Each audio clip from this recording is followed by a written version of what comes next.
जिला गुजरात की सरसब्ज वादियों में वाक़ ग्रैंड सिटी खारियां सरायलमगीर आपके ख्वाबों की ताबीर। बैनुल अक़वामी तर्ज पर तैयार करदा ऐसा मंसूबा जहां पर मिले आपको एक शाहाना जिंदगी। ग्रैंड सिटी में तमाम रिहायशी प्लॉट्स, दुकानें नकद और आसान इकसात पर और रेंट पर हासिल करने के लिए राबिता करें Mizan group, authorised sales partners of Grand City Kharian Sarai Alamgir. Contact CEO Raja Naveed Kayani, managing director Habibur Rahman. Regional election commission Aleem Shahab ने जेहलम इलेक्शन कमीशन के ऑफिस का दौरा किया और फिर जेहलम में बनाए गए डिस्प्ले सेंटर्स का दौरा किया, जहां 19 जून तक लोगों के लिए सेंटर्स बनाए जा रहे हैं कि अपने वोट की दुरुस्त जगह और तब्दीली वोट और वफात पा जाने वाले अफराद के वोट खारिज करवाने के लिए फॉर्म नंबर 15 और 17 को फिल करें और जमहूरी फ़र्ज अदा करें। जी बिल्कुल, इस वक्त हम मौजूद हैं, रीजनल इलेक्शन कमिश्नर हमारे साथ मौजूद हैं अलीम शहाब साहब। और जैसा कि हम जानते हैं कि इस वक्त एक मुहिम भी चल रही है अपने वोट्स की दुरुस्तगी के हवाले से, दुरुस्त इंदराज के हवाले से, अपनी जगह या मुकाम जो भी आप दुरुस्त करवाना चाहते हैं उस हवाले से। और यहाँ पे बहुत सारे लोग ऐसे हैं जिनको अभी उस हवाले से कोई नो हाउ नहीं है, जिनको बिल्कुल अवेयरनेस नहीं है, और इसकी आखिरी तारीख जो है वो 19 जून है।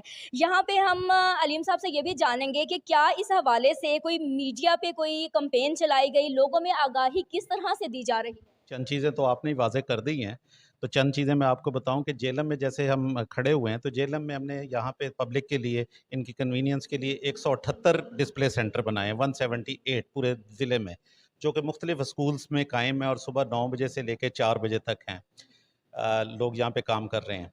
तो दूसरी बात आप कह रही हैं मीडिया कैंपेन, तो ये भी मीडिया कैंपेन ही है जो हम यहाँ पे आपको मैं इंटरव्यू दे रहा हूँ। इसके अलावा सेंट्रली हेडक्वार्टर की तरफ से बहुत सी जो हमारा प्रिंट मीडिया उस पे भी एड्स चले हैं, और जो हमारे दूसरे चैनल्स हैं, इलेक्ट्रॉनिक चैनल्स हैं, उनके ऊपर भी बहुत सारी हमने कैंपेन चलाई है। मुख्तलिफ ज़राए से हमने कैंपेन तो बहुत चलाई है और पब्लिक का रिस्पॉन्स भी किसी हद तक है कि काफ़ी हद तक। लेकिन आज आपके हवाले से मैं जेलम के लोगों से रिक्वेस्ट करूंगा कि अपने अपने डिस्प्ले सेंटर्स पे आएँ, अपने वोट्स को चेक करें, देखें अगर वो सही जगह पे हैं तो अपने इत्मीनान का इज़हार करें। अगर कोई जो उसमें इशू आता है तो डेफ़िनेटली वो अपना यहाँ पे कंसर्न फॉर्म, जो भी मुतलका फॉर्म है, वो जमा करवा के अपने वोट को दुरुस्त जगह पे करवाएँ। जी। अच्छा अलीम साहब, ये भी देखने वालों को बताइएगा कि ये प्रोसेस क्या है कि अगर कोई अपने प्लेस की दुरुस्तगी, वोट की दुरुस्तगी के लिए आता है, तो उसने यहाँ पे किस मरहले से अपना वो सारा फॉर्मेट पूरा करना होगा?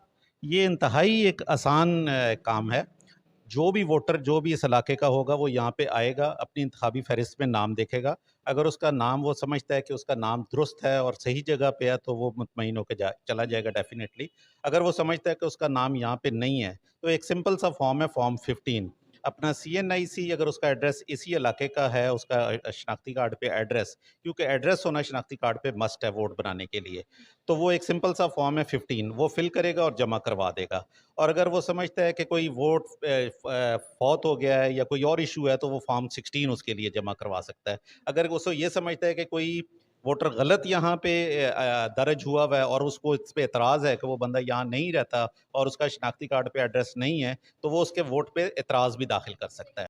अच्छा ये भी बताइएगा कि जैसा कि अभी हम देख रहे हैं कि अभी लोगों का इतना इंटरेक्शन नहीं है, लोगों तक मतलब उनकी अभी यहाँ पहुँच नहीं हुई, या उन तक शायद अभी उन्हें इल्म नहीं है। तो जो लोग वफ़ात पा चुके हैं, उनका वोट अगर कैंसल नहीं होता, तो क्या फिर वो वोट डल जाएगा?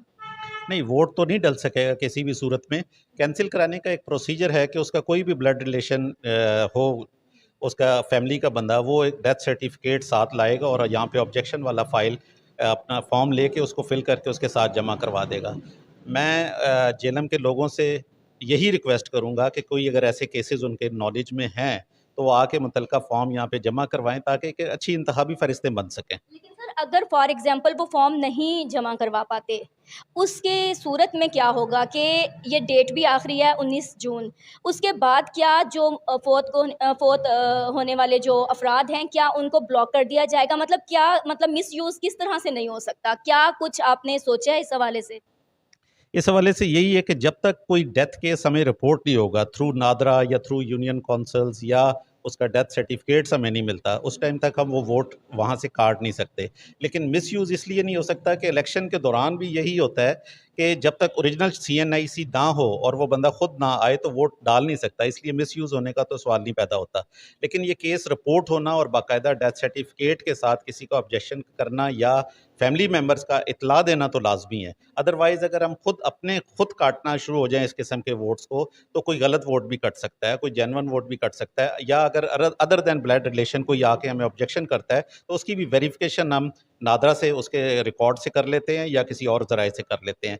नादरा में जो केस डेथ रिपोर्ट हो जाते हैं वो ऑटोमेटिकली कट जाते हैं, उस पे किसी को ऑब्जेक्शन दायर करने की या इन्फॉर्म करने की भी ज़रूरत नहीं है। अगर नादरा में लोग जाके अपने जो डेथ हो चुके हैं किसी के अज़ीज़ अल्लाह ना करे, तो वो जाके रिपोर्ट करता है, तो वो ऑटोमेटिकली फिर हम यहाँ से सिस्टम में से वो डिलीट हो जाते हैं। जी, बिल्कुल नाज़रीन, यहाँ पे देखा जा सकता है कि किस तरह से आगाही मुहिम भी चल रही है और ये इलेक्शन कमीशन के हवाले से ये जो भी प्रोसेस है ये आपकी आगाही के लिए है और यहाँ पे जो भी जिन लोगों के मकाम दुरुस्त नहीं है, जिनके वोट प्लेस दुरुस्त नहीं है, ये जिनके अजीज़ व अकारब वफ़ात पा चुके हैं, तो उनका वो डेथ सर्टिफिकेट लाजमी जमा करवाएँ, उनके हवाले से लाजमी एक फ़ॉर्म है वो भी फ़िल करवाएँ और अपने जो वोट की दुरुस्तगी है उसके हवाले से भी एक फ़ॉर्म है वो आप रिकॉर्ड फ़िल करके आप रिकॉर्ड में जमा करवाएँ, ताकि ये जो छोटे-छोटे मसाइल हैं वोट के हवाले से ये हल किए जा सकें। और यहाँ पे अगर आपको पता चलता है तो आप कम से कम अपने जानने वालों तक ये पैगाम ज़रूर पहुँचाएँ, क्योंकि इस मुहिम की जो लास्ट डेट है वो 19 जून है। जी।